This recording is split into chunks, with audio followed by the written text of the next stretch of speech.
So actually, I'm really annoyed. I'm not really that annoyed, but at the end of the day, I'm a little annoyed because at this point, which is July 11th, I have officially told my entire family of our future plans, right? And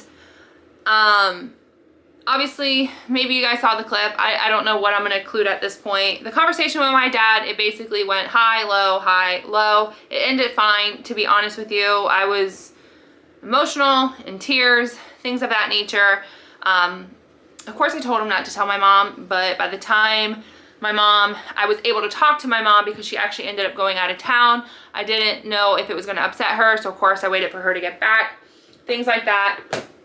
I finally was able to talk to her, and at that point, my dad already told her. So I don't know if he helped soften the blow with the whole situation. I'm not really certain, but I basically had a great conversation with her. It wasn't really long. It was not nearly as long as my dad's conversation. Again, I don't know if he just kind of helped with the situation in a positive outlook, which I appreciate if that was the case. You guys are watching this now and you both know that. So if so, thank you. If not, then I'm sorry for upsetting, disappointing you, whatever. Whatever you feel, I'm sorry. But basically, yeah, my brother, completely fine. Hey, you know, do what you gotta do. He's very similar to me, like, gotta do what you gotta do to make you happy. And I feel like I could definitely, you know, talk to him and never feel like a judgment there. I had a conversation with my sister today that didn't go very well. And honestly, it makes you want to go that much more. So, yeah, it's just, it sucks when, well, at this point, truthfully, originally my mindset was I wanted their permission, right? Like at the very beginning when my husband and I decided, we wanted to sell everything, hit the road and go, my mindset was I need their permission. If I'm not getting their permission, this is not happening. So that was my mindset, right? Well, of course, he's like, well, before we say anything, let's make sure that we want to do this. Like, we don't need to get everybody else riled up and involved, and then all of a sudden it'd be like, you know what?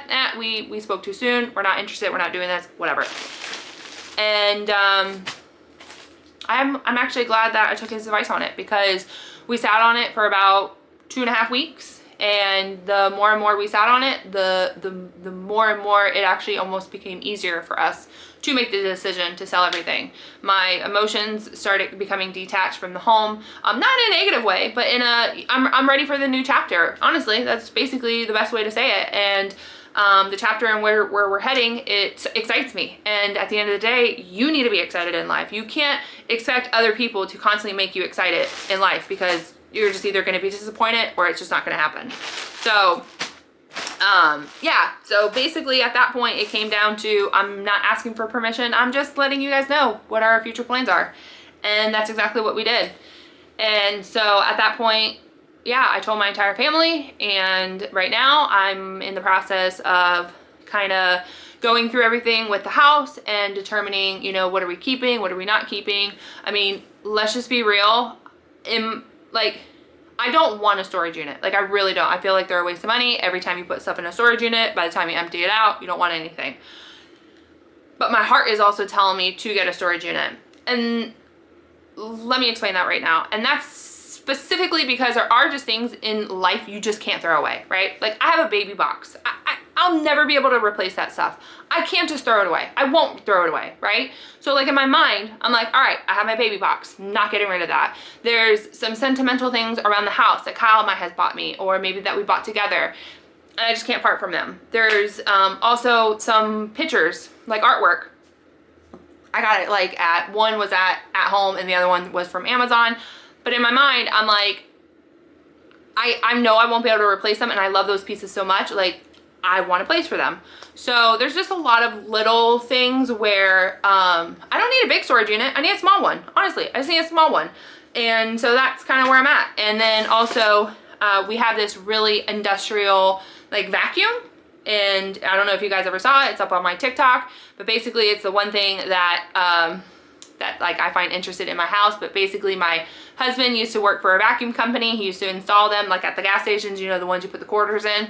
And there was one that he was actually able to take home, and he converted it, and you don't pay. You just hit a button and boom, it turns on, and I have a commercial grade vacuum at my house. And so like that's something truthfully that I want. So it's like that's something that I'll never be able to replace, you know? So there's just like in my mind, there's just things that I definitely want to be able to keep. And there's just things that I don't want to keep. There's like 100% of my furniture is all gone. Like I'm not keeping any of my bedroom furniture, my living room furniture, nothing. Because in my mind, I'm like, by the time I move, by the time we, you know, rebuild our new house, we might want a different style, different look, different this, different that. It's not worth holding on to it. And I'm okay with that. That doesn't bother me. Obviously, I have my embroidery machine. As you guys know, I've been doing that for well over a year. So there's a lot of things that I really want to keep with my embroidery, because maybe I could come back to this one day. Maybe I can. I don't know. I don't know where you guys will be. I don't know how you're gonna feel about this shift in my channel. But at the end of the day, this is my life, and this is what's going on. And I can't, you know, I mean, I don't want to say I can't, but crafting is not my main source of income. Crafting is something that I enjoy. It's something that I love doing, but it's not my main source of income. I do it because I love it. So yeah, that's definitely not going to be my make or break decision on it. So at this point, I have a lot of inventory with like baby clothes, with my shirts, all that I'm trying to get rid of, because yeah, unfortunately, at this point you guys should have known, but Etsy kicked me off their platform for unknown reasons, and unfortunately they don't have a customer service number. They don't have, well, they do have an email. They don't respond to it. So at this point I have a lot of stuff. So I ended up creating like a TikTok shop. I was trying to, you know, do stuff there. I mean, by the time I post this, I'm not really sure where I'll be, but hopefully a lot of this stuff will get sold. Honestly, I'm not even listing it up really for profit. I'm just listing it up just for people to pay for honest shipping. And if I make $2, then I make $2, and I'd rather pay, you know, make $2 than, you know, just throw it down the drain. So yeah, that's kind of where I'm at. And right now we are in the process of cleaning the house, because our realtor is going to be coming this week to take some photos. And yeah, we need to have a clean house. Hi, Missy. She has no idea what's about to happen to her and her life. She is coming with us, but you know, she's gonna be a road cat, right? Yeah, I'm that's kind of where I'm at mentally. I'm excited. I am so excited that nobody honestly can damper this right now. Honestly, like I don't care about anybody's opinion. I don't care what anybody says. You know, it's all about what me and Kyle want to do, and that's the road I want to take.